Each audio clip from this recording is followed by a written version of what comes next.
जो लोग स्मोकिंग करते हैं उनके टीथ ब्लैक हो जाते हैं, येलो हो जाते हैं, वो क्योर हो सकते हैं? टोबैको स्मोकिंग या caffeine intake, excess of including black black coffee coffee. या इवन एक्सेस ऑफ टी, ये सब स्टेन्स छोड़ते हैं। उसकी डिस्कलरेशन हो जाती है इन स्टेन से, जो कि रिमूवेबल है अलग अलग डेंटल प्रोसीजर्स। ये स्माइल डिज़ाइन क्या होता है? क्या ये हर किसी को करवाना चाहिए? स्माइल डिजाइन बेसिकली एक कॉस्मेटिक प्रोसीजर है जिसमें हम किसी का भी लुक्स बदल सकते हैं। मान लीजिए आपके दांत थोड़े टेढ़े मेढ़े हैं या फिर टूटे हुए हैं हल्के से, या डिस्कलर्ड हैं, जैसे स्टेन्स हैं बहुत ज्यादा। बॉलीवुड एक्टर्स की पुरानी पिक्चर्स देखते हैं और अब नई पिक्चर्स देखते हैं, तो सर अब टोटली उनकी स्माइल और एक फेस चेंज हो गया, तो सर क्या ये स्माइल डिज़ाइनिंग है? मोस्ट ऑफ द सेलिब्रिटीज ये लोग विनेयर कराते हैं। शाहरुख खान, अनुष्का शर्मा, दीपिका पादुकोण, किसी का भी बिफोर आफ्टर अगर देखो, इवन क्रिस्टियानो रोनाल्डो, उनका बहुत रिमार्केबल दिखता है बिफोर एंड आफ्टर में। कि एज अ डेंटिस्ट सबसे ज़्यादा मिथ क्या है जो आप सुनते हैं पेशेंट्स? बहुत बड़ी मिथ कि दांत और आंख बिल्कुल कनेक्टेड नहीं है। ऊपर वाले दांत में कुछ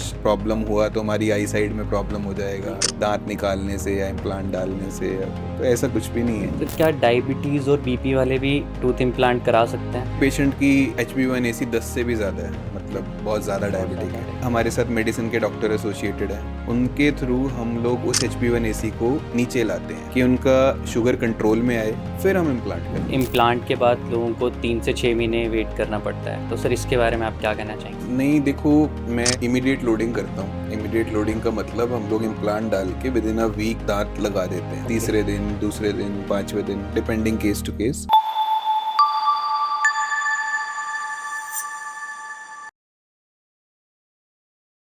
आज हमारे साथ एक बहुत ही इंस्पायरिंग पर्सनालिटी मौजूद हैं, डॉक्टर विवेक सिंह राणा, जो कि प्रोफेशनली एक MDS डॉक्टर हैं।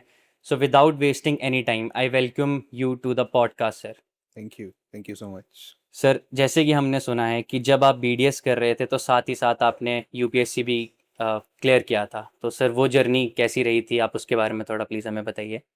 नहीं, मैंने यूपीएससी प्रीलिम्स क्लियर किया था जब मैं एमडीएस कर रहा था। एमडीएस फर्स्ट ईयर में था। जी।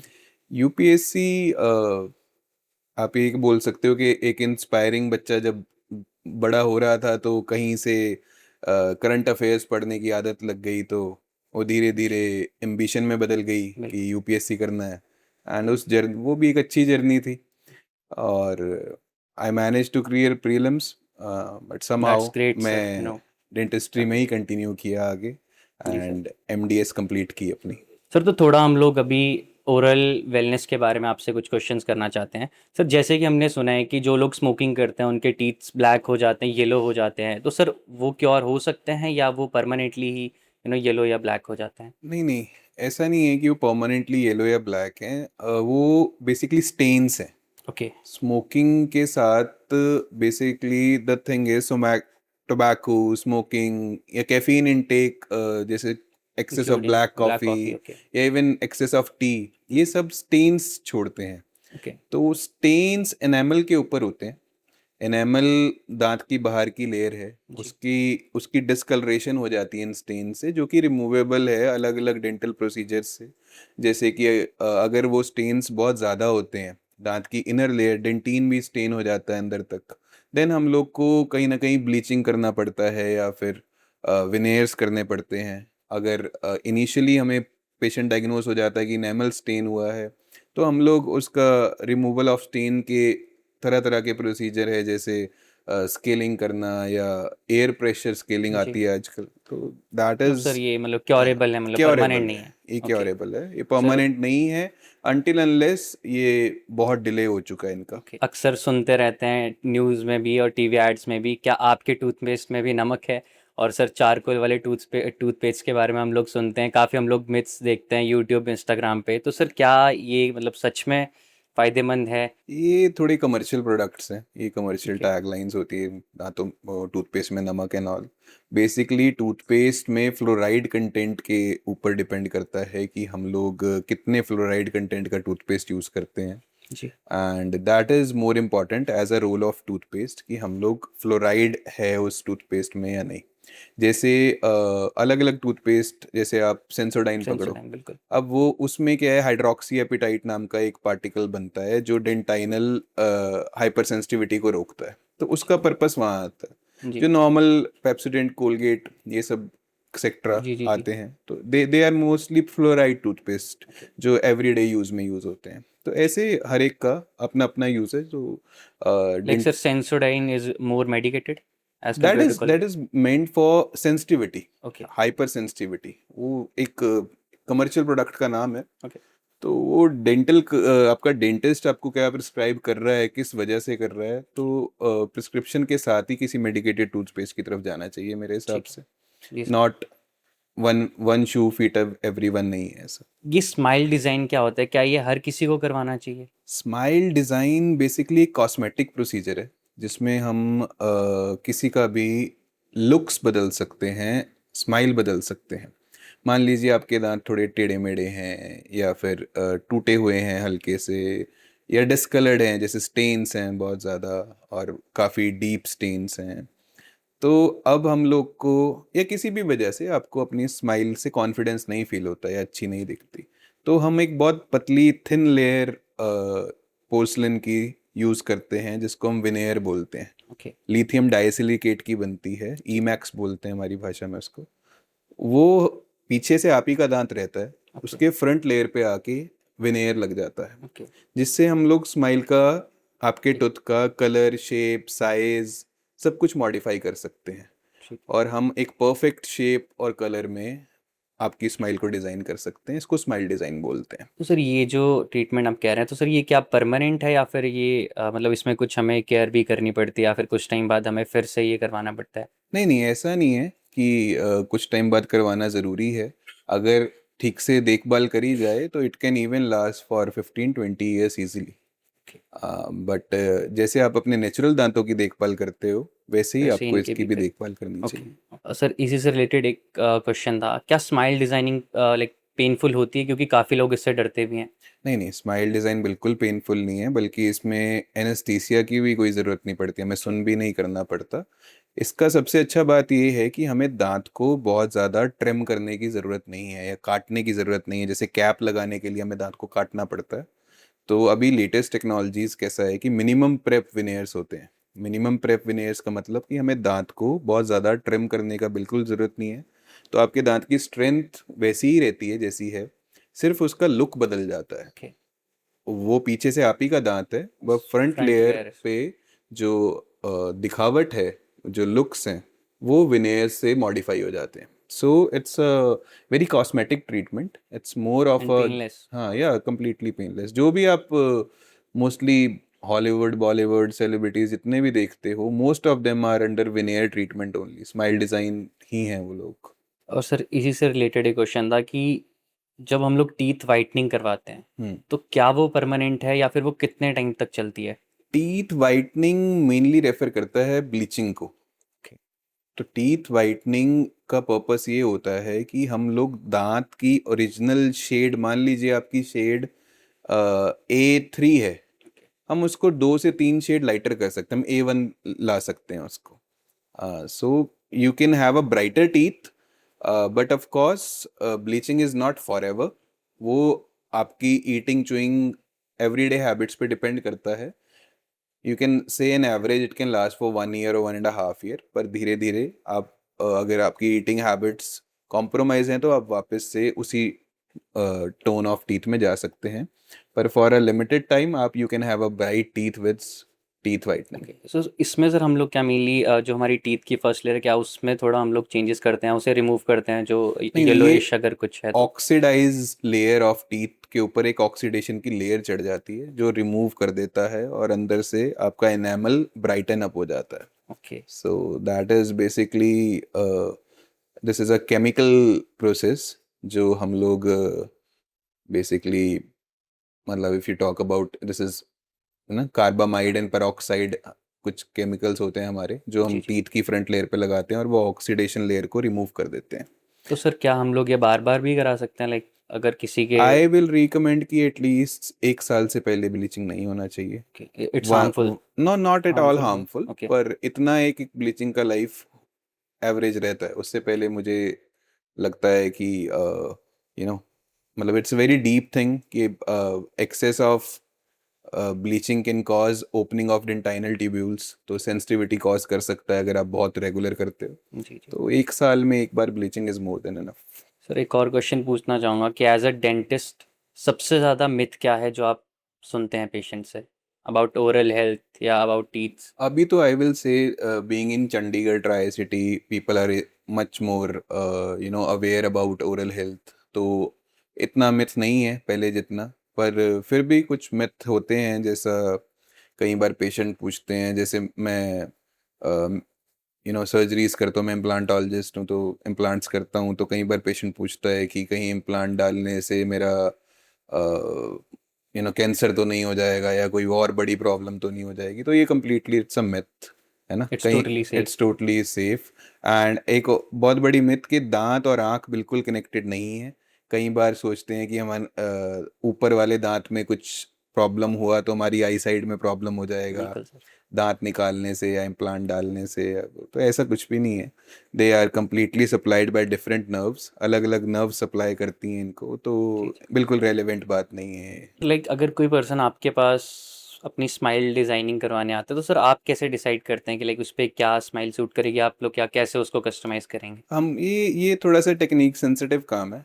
तो मैं कैसा करता हूँ कि मेरे पास कुछ सॉफ्टवेयर्स हैं, कुछ ओके। टेक्नोलॉजी है, जैसे हम लोग एक आईटेरो 5D स्कैनर है हमारे पास, जिससे हम पेशेंट का इंट्राओरल रिकॉर्ड ले लेते हैं सारा कि फ़िलहाल कैसा है। वो करके हमारे पास एक 5D मॉडल हमारे रेडी। स्क्रीन पे आ गया। जी। उसके बाद एक और सॉफ्टवेयर है DSD, digital smile design software. उसके बाद हम उसकी फेस को और उसकी स्माइल को DSD में पहले सॉफ्ट कॉपी में मॉडिफाई करते हैं ओके। कि इसमें ये कलर ठीक रहेगा, इस टूथ को हम इस साइज़ का करेंगे तो ज़्यादा अच्छा रहेगा, इतनी विड्थ का करेंगे तो ज़्यादा अच्छा रहेगा। तो before doing anything on patient हम लोग वो पहले DSD में कर देते हैं। तो सर इसमें क्या जो पेशेंट है उसके पास चॉइस होती है लाइक कि हाँ ये वाला सूट करेगा या फिर हाँ, आप लोग ही टोटली डिसाइड नहीं नहीं, करते हैं उसमें? देखो जो एक्सपर्ट ओपिनियन है वो तो हमारी ही है, पर हम एक जी। बार पेशेंट को ट्रांसपेरेंटली दिखाते हैं कि ऐसा हम लोग का रिजल्ट आएगा। ओके। तो इट्स इट्स लाइक कि पेशेंट के नो 99% की ये वाला ये मैं ऐसा दिखूंगा ट्रीटमेंट के बाद। ओके। सो आपको पहले ही ट्रीटमेंट से रिजल्ट आप देख सकते हो कि मैं ट्रीटमेंट के बाद ऐसा दिखने वाला हूँ। तो ये टेक का कमाल है। एग्जैक्टली तो सर। टेक इन्वॉल्व है आजकल। बिल्कुल काफ़ी हर सो चीज़ में सर अगर आजकल। टेक टेक को आप साथ लेके चलते हो तो बिल्कुल। थोड़ी ट्रीटमेंट्स आसान है, पेशेंट्स के लिए भी थोड़ा समझना आसान है। जो आजकल इम्प्लांट सर्जरीज होती हैं तो क्या वो पेनफुल होती है या फिर अभी जैसे हम टेक्नोलॉजी की बात कर रहे थे तो अभी एडवांस टेक्नोलॉजी से क्या उसमें भी कुछ चेंजेस आए लाइक इट्स पेन फ्री और समथिंग? अभी मैं इम्प्लांट के बारे में बताता हूँ कि आपके पास आने से पहले मैं एक 3 घंटे की फुल माउथ सर्जरी करके आया हूँ, ओके। है ना। तो 3 घंटे जब हम फुल माउथ पे लगा रहे हैं, ओके, 2 से 3 घंटे एक फुल माउथ सर्जरी कर रहे हैं। फुल माउथ का मतलब कि हम लोग 6 कर रहे हैं, मतलब 6 इम्प्लांट ऊपर 6 इम्प्लांट नीचे, नीचे। उसके ऊपर सारे दांत लगाने वाले हैं। तो हम एक साइड के मान लीजिए इम्प्लांट कर रहे हैं एक दिन में। अब हम लोग ये प्रोसीजर कैसे करते हैं कि हमारे पास एक एनेस्थीसिया वाले डॉक्टर प्रेजेंट रहते हैं, ओके। जो पेशेंट को सिडेशन में ले आते हैं। सिडेशन होता है कॉन्शियस सिडेशन, मतलब आप अवेयर हो, आपकी आंखें खुली हैं, आप होश में हो, पर आप सिडेटेड हो, ओके। आपको थोड़ी नींद आ रही है। और इसी पीरियड में हम लोग अपना काम करते हैं कि हम आपको लोकल एनेस्थीसिया देते हैं ओके। और आपका जितना भी सर्जिकल वर्क है, टूथ की एक्सट्रैक्शन, इम्प्लांट डालना, ये सब खत्म करते हैं। ओके। आपको इस सारे प्रोसीजर में एक पिंच भी फील नहीं होती कि मेरा ट्रीटमेंट हो गया। अक्सर पेशेंट ट्रीटमेंट खत्म होने के बाद मुझे ये पूछता है हो गया। बिल्कुल। एंड सो वो जो एक्सप्रेशन आता है ना, उसके लिए ये सारा टेक इन्वॉल्व है। ओके। और ट्रस्ट मी, इस चीज़ में हम लोग ने अपना फेलोशिप से लेके आज तक की जो प्रैक्टिस है वो इसी चीज़ में लिमिट करी है कि हम लोग इम्प्लांट प्रोसीजर को कम्प्लीटली पेन फ्री पेन बना फ्री। सकें। So it's completely pain free. बिल्कुल बिल्कुल भी पता नहीं लगता लोगों ड्यूरिंग को द घबराने की ज़रूरत नहीं है बिल्कुल बिल्कुल इस चीज़ बिल्कुल। से। इम्प्लांट को लेके आपको बिल्कुल ये सोचने की ज़रूरत नहीं कि दर्द होगा। काफ़ी लोग कहते हैं कि हमें खाना खाने से पहले लाइक ब्रेकफास्ट से पहले ब्रश करना चाहिए, कुछ का कहना है कि हमें ब्रेकफास्ट के बाद ब्रश करना चाहिए। तो सर एग्जैक्टली हमें कब ब्रश करना चाहिए, बिफोर ब्रेकफास्ट और आफ्टर ब्रेकफास्ट? ये थोड़ा सा this is a state of argument, मतलब बहुत से अलग अलग अलग अलग ओपिनियंस इसमें। आर्टिकल्स, बहुत से अलग अलग ओपिनियंस देते हैं। तो इन सबसे ज़्यादा ज़रूरी मेरे को लगता है कि रात को ब्रश करना इज़ मोर इम्पॉर्टेंट। सुबह आप ब्रेकफास्ट से पहले करते हो, बाद में करते हो, करना ज़रूर है, हम्म। पर that is not a very serious concern. पर एस्केप ज़्यादातर लोग रात को करते हैं कि रात वाला नहीं स्किप किया, कर दिया, हाँ जी। उसको स्किप कर दिया। पर दैट इज़ द टाइम जब oral bacterias are free for rest 8 hours और 9 hours in your mouth. Okay. मतलब 8-9 घंटे आप सो रहे हो, तब ओरल बैक्टीरियाज कंप्लीटली अंदर धूम मचा रहे हैं। हम्म। तो वो वो एक टाइम है जो बहुत इम्पोर्टेंट है, स्पेशली इंडियन सिटीजन्स में, कि रात को ब्रश करना ही चाहिए। और एक आई विल एडवाइज कि वाटर फ्लॉसर नाम की एक चीज़ आती है ओके। जो आपको अमेजोन पे या केमिस्ट पे मिल जाएगी। उसको भी अपने ब्रश के साथ ही रख दो, ओके। टूथब्रश के साथ। और जब भी आप टूथब्रश कर रहे हो, वाटर फ्लॉस भी ज़रूर करो। आई कैन टेल यू, आपको डेंटिस्ट से बचाने में वाटर फ्लॉस का बहुत बड़ा हाथ रहेगा। It's a kind of mouth wash sir, it's like a glycerine? Kind of water jet, पानी की तेज धार है। ओके। तो इंटरडेंटल एरियाज को क्लीन करने में बहुत इंपॉर्टेंट काम करता है। कई बार ब्रश इंटरडेंटल एरियाज में नहीं पहुंच पाता, मतलब दो दांत के बीच में नहीं पहुंच पाता, उसमें वाटर फ्लॉस आपका वो काम कर देगा ओके। जो ब्रश नहीं कर पाएगा। एंड इससे आपका ओरल हाइजीन बहुत अच्छा रहेगा। ओके सर, इसी से रिलेटेड एक और चीज़ थी कि हम्म। जैसे हम लोग लाइक ग्लिसरिन हम लोग यूज़ करते हैं और डिफरेंट टाइप्स के माउथ वॉश यूज़ करते हैं, तो सर क्या वो टोटली सेफ़ हैं, या फिर हम लोग अगर कभी ब्रश नहीं कर पा रहे हैं कभी, तो क्या हम लोग उन्हें यूज़ कर सकते हैं? नहीं नहीं नहीं, ऐसा नहीं है कि ब्रश नहीं, ब्रश का पर्पस अलग है, माउथ वॉशेस का पर्पस अलग है। सर मेनली सर वो बैक्टीरियाज वगैरह किल करने में। माउथ वॉशेस अलग अलग तरीके के होते हैं। क्लोरेक्सिडिन है किसी में, किसी में सॉर्बिटॉल है, कोई कमर्शियल प्रोडक्ट है, कोई मेडिकेटेड प्रोडक्ट है। तो ये भी थोड़ा पर्सनल डेंटल ओपिनियन से ही यूज़ करने चाहिए मेरे हिसाब से, कि आपका डेंटिस्ट किस चीज़ को यूज़ करने के लिए बोल रहा है, किस लिए, है ना। मान लीजिए कुछ कुछ माउथ वॉशेज ऐसे हैं जो हम एवरीडे यूज़ कर सकते हैं, कुछ ऐसे हैं जो हमें आफ्टर सर्जरीज यूज़ करने हैं, कुछ ऐसे हैं जो हमें after some dental procedure, regular dental procedure use करने चाहिए। जी जी। लाइक स्केलिंग के बाद कुछ यूज़ कर रहे हैं हम। तो सबका अलग अलग अलग अलग एक यूज़ है। इंग्रेडिएंट है। तो किस में क्या चीज़ है, वो जान के डेंटल अपने डेंटिस्ट से राय लेके फिर जी। आपको मेरे हिसाब से यूज़ करना चाहिए। ओके मतलब सर। वो भी एक ही नहीं है सारे माउथ वॉशेस, सब में अलग अलग डिफरेंट डिफरेंट चीज़ें हैं। टाइप्स। हाँ। सर येलो टीथ्स का मतलब अनहेल्दी टीथ्स है, क्या ये एक मिथ है या फिर एक ट्रू फैक्ट है? नहीं, ऐसा नहीं है येलो टीथ का मतलब अनहेल्दी टीथ है। येलो टीथ के भी बहुत सारे रीजंस हैं। तो येलो टीथ कई बार ऐसा होता है कि जो हमारे, देखो, दांतों की 3 लेयर्स हैं। आप, ओके। मतलब आप कॉमन सी बात ये समझिए कि सबसे बाहर की लेयर इनेमल है, ओके। जो जनरली वाइटिश कलर की होती है, थोड़ी पेल वाइट यू कैन से। उसके अंदर की लेयर डेंटिन है, जो कि थोड़ी येलोइश कलर की होती है। उसके अंदर दांत की नर्व्स हैं, जिसे हम पल्प बोलते हैं। ओके। तो कई बार ऐसा होता है इनेमल वेयर ऑफ होने की वजह से दांत पीला दिखने लगता है, क्योंकि डेंटिन विजिबल हो गया। कई बार ऐसा होता है कि आपका इनेमल पीला पड़ गया बिकॉज ऑफ ऑक्सीडेशन, जैसे मैंने ओके, बताया हाँ था। बिल्कुल पता। तो जी। बिकॉज ऑफ द स्टेन्स पीला पड़ गया। तो अलग अलग रीजंस हैं पीला पड़ने के। इसका मतलब ये नहीं है कि हम लोग उस दांत को खो बैठे हैं या हमें निकालना पड़ेगा, या so it it it's a can be kind. Solved. It can be solve with restorative process, मतलब उसको बचाने के कंजर्वेटिव प्रोसेसेस जो हैं, रेस्टोरेशन, फिलिंग्स, कॉम्पोजिट्स, तरह तरह के जो प्रोसेस हैं, जी। वो इस्तेमाल करके always try to save the tooth. मैं एग्जैक्टली। हमेशा ये बोलता हूँ कि अपने दांत जैसी बात ना इम्प्लांट्स में आएगी ना क्राउन्स में आएगी। एग्जैक्टली। तो सबसे पहले कोशिश करो दांत बच सके। अगर if it can be saved, go for conservative process, बचाने के प्रोसेस की तरफ जाओ। एग्जैक्टली। तो उसके लिए आपको एटलीस्ट 6 महीने में डेंटिस्ट से ज़रूर मिलना चाहिए, क्योंकि हम लोग कई बार तब मिलते हैं जब बिल्कुल जब निकालने की बिल्कुल स्टेज आ बिल्कुल गई, बिल्कुल सर। और तब अनअवॉइडेबल है सर्जरी। एग्जैक्टली। तो इट्स बेटर कि आप अपने दांत बचाने की कोशिश करो। बिल्कुल। जैसे ही लगता है या नहीं भी लगता है, छः छः महीने महीने में में एक तो बार एक बार विजिट। डेंटिस्ट को बिल्कुल। ज़रूर मिलो। सर क्या डायबिटीज़ और बीपी वाले भी टूथ इम्प्लांट करा सकते हैं, या फिर उसमें कोई कोई प्रॉब्लम या कुछ वैसी चीज़ तो नहीं है उनके लिए? देखो डिपेंड करता है लिमिट्स ऑफ डायबिटीज और हाइपरटेंशन। जैसे विद ग्रोइंग साइंसेस अभी बहुत सारा प्रोसीजर्स टेक्नोलॉजीज इन्वॉल्व हैं जिसमें हम लोग ऐसे पेशेंट्स को भी काउंटर करते हैं जिनको हाई बीपी है या डायबिटिक है। क्योंकि जैसे मान लो डायबिटीज़ का पेशेंट है, जी।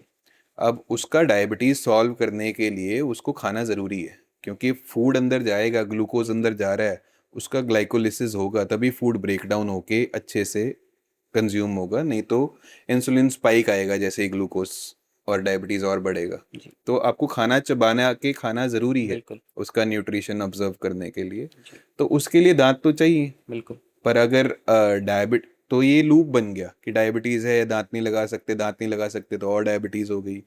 सो इस लूप को तोड़ने के लिए डायबिटीज़ को हम इनकाउंटर करते हैं।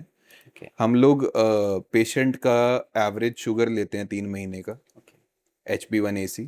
उसके बाद हम अगर वो लिमिट्स में आता है हमारी, तो हम लोग बड़ी प्रेपलेस सर्जरीज करते हैं, फ्लैपलेस बेसिकली, कि जिसमें हम लोग कोशिश करते हैं पेशेंट को ब्लीड ही ना हो। हमारे पास डेंटल लेज़र है जिससे हम पेशेंट को विदाउट ब्लीडिंग इम्प्लांट्स करते हैं, और ऑस्टियो इंटीग्रेशन के लिए, मतलब इम्प्लांट और हड्डी के मिलने के लिए समय देते हैं।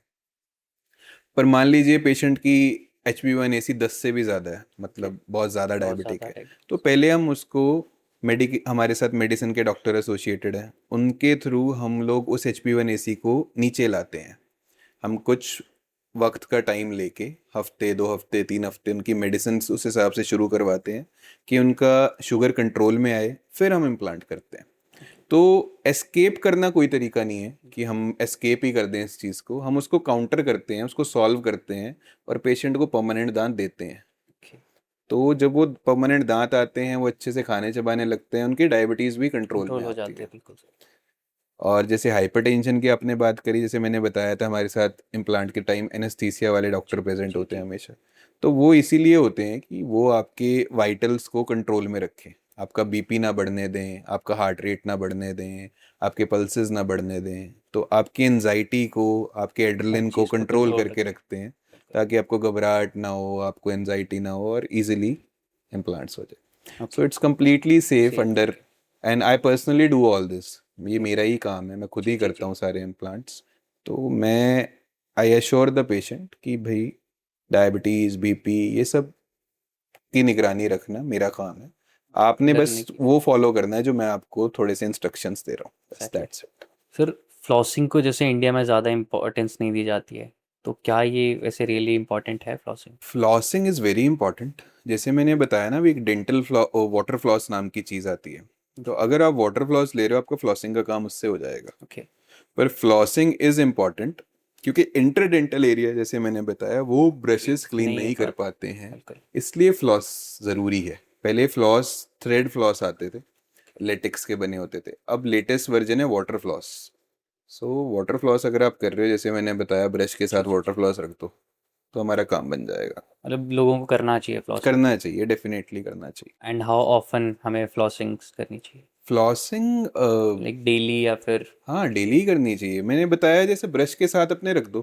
तो जैसा कि हमने सुना है कि इम्प्लांट के बाद लोगों को 3 से 6 महीने वेट करना पड़ता है, तो सर इसके बारे में आप क्या कहना चाहेंगे? नहीं देखो, मैं इमीडिएट लोडिंग करता हूँ okay. Most of my cases में।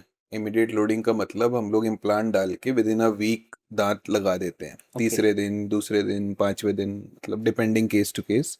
मतलब ज़्यादा वेट करने की नहीं, ज़रूरत हम नहीं। लोग एक हफ्ते का पीरियड लेके चलते हैं मोस्ट ऑफ द केसेस में। इसको बोलते हैं एक्टिव इम्प्लांट यूज़ ओके। करना। एक्टिव कन्वेंशनल इम्प्लांट्स ही यूज़ करता हूँ मैं, और इनके साथ इमीडिएट लोडिंग करता हूँ ओके। प्रेफरेबली। पर कुछ केसेस में हम लोग को डिलेड लोडिंग भी करनी पड़ती है, पर 10 में से 8 केसेस में हम लोग इमीडिएट लोडिंग इमीडिएट। ही करते हैं। ओके। तो ये कुछ प्रिंसिपल्स पे डिपेंड करता है, आपकी बोन कैसी है, आपको सिस्टमिक कंडीशंस क्या हैं, आपका डेंसिटी ऑफ बोन कैसा है। ओके। तो ये कुछ फैक्टर्स पे डिपेंड करता है, जी। पर I still support immediate loading more than delayed loading. तो most of my cases I wrap up in 7 days only. 7 दिन के अंदर हम रैप अप कर लेते हैं। हमने यही सुना था कि इतना टाइम लगता है, बट आप कह रहे हैं कि आप इमीडिएट कर हाँ देते हैं, नहीं, तो it's immediate loading good to know. Is practical. Books में, आर्टिकल्स में इट्स कम्प्लीटली मेंशन्ड कि आप इमीडिएट लोडिंग कर सकते हो।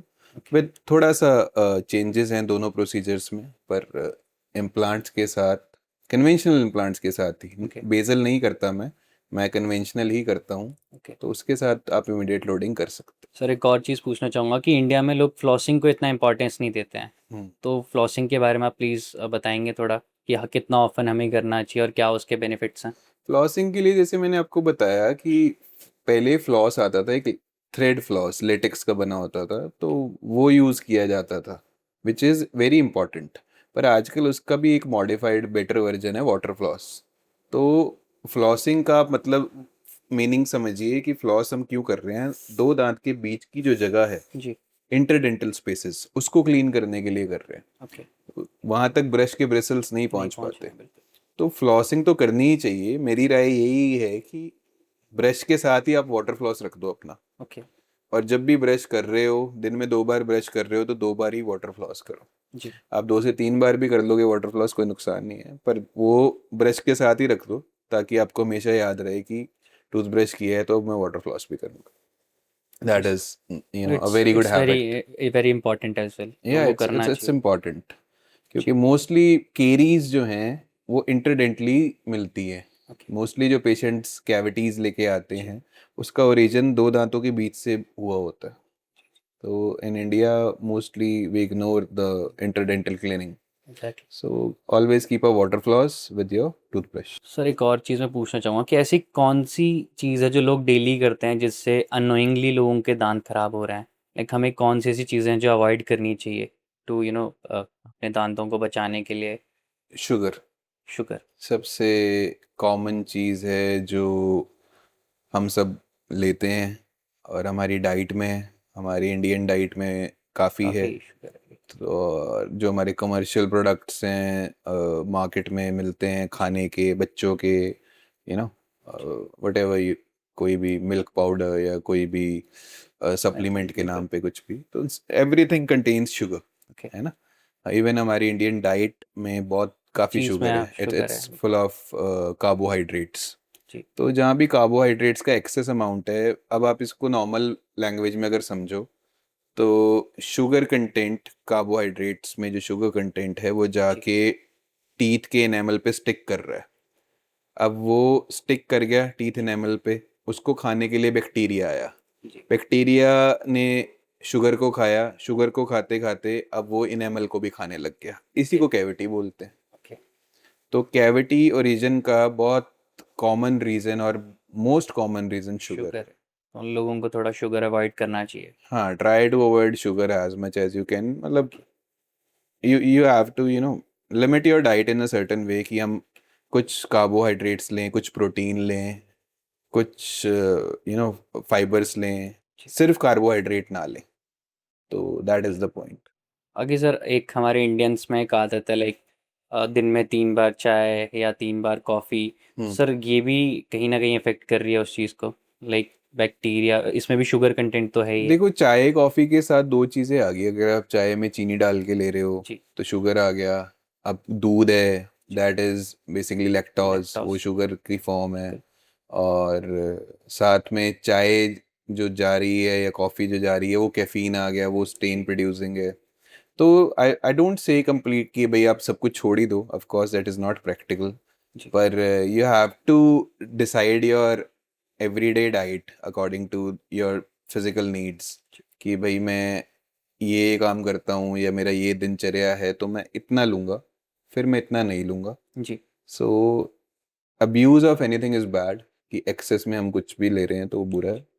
पर ठीक है, आपका एवरीडे लाइफ है, you have to work also, and you need वो have to take some amount of it, तो ऑल्टरनेटिव्स ढूंढने चाहिए रेदर जी। देन कंप्लीटली ड्रॉपिंग और आउट एक the sir ship. Limit set कर लेनी हाँ, चाहिए। आप जैसा मैंने बताया, दिस मतलब if you are having a meal, उस मील में सब कुछ होना चाहिए, थोड़ा जी। कार्बोहाइड्रेट, थोड़ा प्रोटीन, थोड़ा fibre, that makes a good meal. Sir तो जैसा कि हम लोग सुनते हैं बेजल इम्प्लांट के बारे में, कन्वेंशनल इम्प्लांट के बारे में, तो सर इनमें क्या एक डिफरेंस बेसल इम्प्लांट्स बेसिकली चलते हैं एक अलग प्रिंसिपल पे, है? और कन्वेंशनल इम्प्लांट्स जो हमेशा से होते आए, अभी भी होते हैं, वो अलग प्रिंसिपल पे चलते हैं। बेसल इम्प्लांट्स ऑस्टियोफिक्सेशन पे चलता है, मतलब बोन में जाके फिक्स हो रहा है। ऑस्टियो मीन्स बोन, फिक्सेशन मतलब फिक्स।